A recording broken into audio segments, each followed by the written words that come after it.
warahmatullahi wabarakatuh. Perkenalkan, nama saya Tari Yuzairul Putri dengan NIM 1814070022. Sini saya akan membahas tentang konsep dasar penelitian pendidikan. Yang pertama, pola berpikir ilmiah dan non-ilmiah. Pola berpikir ilmiah adalah intuisi dan wahyu berdasarkan kebenaran suatu pengetahuan yang dilengkapi bukti dan bahan yang dipercaya dan dipertanggungjawabkan. Berpikir ilmiah bisa disebut juga sebagai yang logis dan empiris. Empiris adalah dibahas secara mendalam berdasarkan fakta yang dapat dipertanggungjawabkan. Sedangkan berpikir non-ilmiah adalah intuisi dan wahyu berdasarkan kebenaran suatu pengetahuan pada keyakinan semata.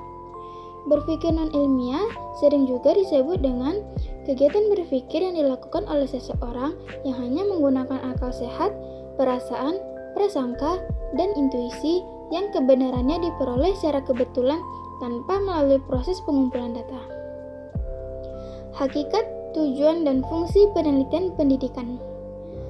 Hakikat penelitian pendidikan adalah cara yang digunakan untuk mendapatkan informasi yang berguna dan dapat dipertanggungjawabkan dalam upaya memahami pendidikan. Hakikat penelitian pendidikan juga membahas segala penelitian yang dapat dilaksanakan pada lembaga-lembaga pendidikan atau penelitian yang dilaksanakan dalam ruang lingkup pendidikan, baik pendidikan prasekolah, pendidikan dasar, menengah, sampai pendidikan tinggi. Tujuan dari penelitian pendidikan menurut Soekardi adalah yang pertama, memperoleh informasi terbaru, mengembangkan dan menjelaskan, serta menerangkan, memprediksi, dan mengontrol bahan. Adapun fungsi penelitian pendidikan, yang pertama, fungsi penelitian berdasarkan jenis penelitian. Penelitian dasar, tujuan penelitian dasar adalah menambah pengetahuan kita dengan prinsip-prinsip dasar dan hukum ilmiah dan meningkatkan pencarian dan metodologi ilmiah. Yang kedua, penelitian terapan, berkenaan dengan kenyataan-kenyataan praktis, penerapan dan pengembang pengetahuan yang dihasilkan oleh penelitian dasar dalam kehidupan nyata. Yang ketiga, penelitian evaluatif, difokuskan pada suatu kegiatan dalam suatu unit tertentu. Adapun fungsi penelitian berdasarkan tujuannya. Yang pertama, penelitian deskriptif, diajukan untuk mendeskripsikan suatu keadaan atau fenomena apa adanya pada saat penelitian dilakukan. Kedua, penelitian prediktif, studi ini ditunjukkan untuk memprediksi, memperkirakan apa yang terjadi atau berlangsung pada saat yang akan datang berdasarkan analisis pada saat ini. Yang ketiga, penelitian imperatif, ditujukan untuk memperbaiki, meningkatkan, dan menyempurnakan suatu keadaan, kegiatan, atau pelaksanaan suatu program. Dan yang keempat, penelitian eksplanatif, ditujukan untuk memberikan penjelasan tentang hubungan fenomena atau variabel. Jenis-jenis penelitian di bidang pendidikan. Menurut Sugiono, jenis penelitian dibedakan menjadi 6. Yang pertama, ditinjau dari segi bidang, akademis, profesional, institusional. Yang kedua, ditinjau dari segi tujuan, murni, dan terapan. Yang ketiga, tinjauan dari segi metode, survei, ex post facto, eksperimen, naturalistik, polisi, action, evaluasi, sejarah, serta riset. Yang keempat, tujuan dari segi tingkat eksplanasi, deskriptif, komparatif, asosiatif. Yang kelima, ditinjau dari segi waktu, cross-seksional, dan longitudinal. Yang keenam, ditinjau dari segi landasan filsafat, kuantitatif, kualitatif, dan kombinasi.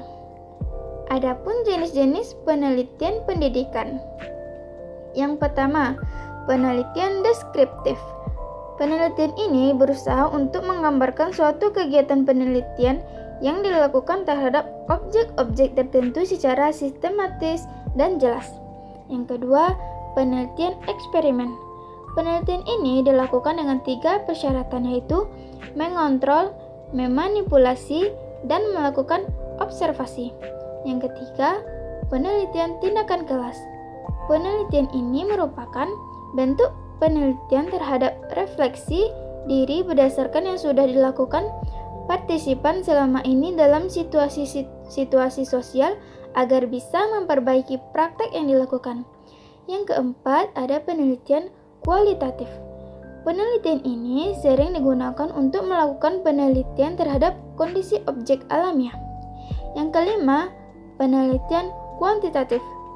Metode penelitian ini yang digunakan untuk meneliti sampel atau populasi tertentu.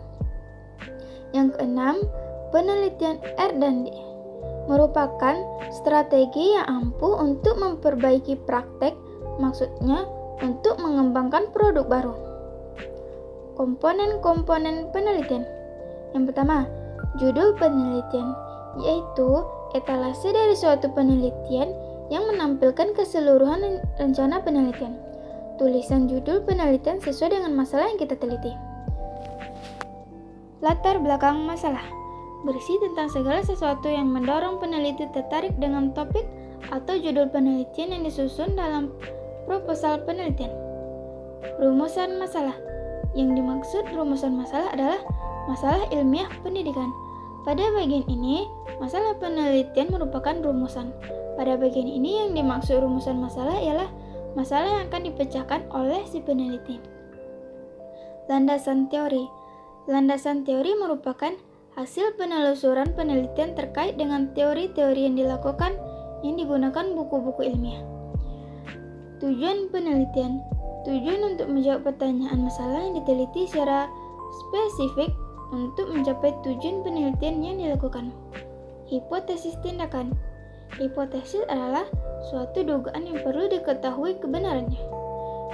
Metodologi penelitian adalah desain yang digunakan dalam penelitian untuk memberikan gambaran siapa responden, sumber informasi, jenis informasi, atau data yang dicari. Tahapan atau prosedur penelitian. Yang pertama, penelitian pustaka. Kedua, rumusan masalah. Yang ketiga, penulisan proposal. Yang keempat, pengumpulan data. Kelima, pengumpulan dana. Yang keenam, analisis data. Yang ketujuh, perumusan hasil. 8. Penulisan laporan penelitian. Adapun hambatan-hambatan dalam penelitian pendidikan. Hambatan adalah segala sesuatu yang menghalang, merintangi, menghambat yang ditemui manusia atau individu dalam kehidupannya sehari-hari yang datang silih berganti sehingga menimbulkan hambatan bagi individu yang menjalaninya untuk mencapai tujuan. Hambatan-hambatan yang sering ditemui yang pertama yaitu kurangnya alat-alat atau media dalam melakukan penelitian pendidikan, kurangnya bahan atau sumber dalam melakukan penelitian pendidikan, dan yang terakhir kurangnya ketetapan waktu dalam melakukan penelitian pendidikan.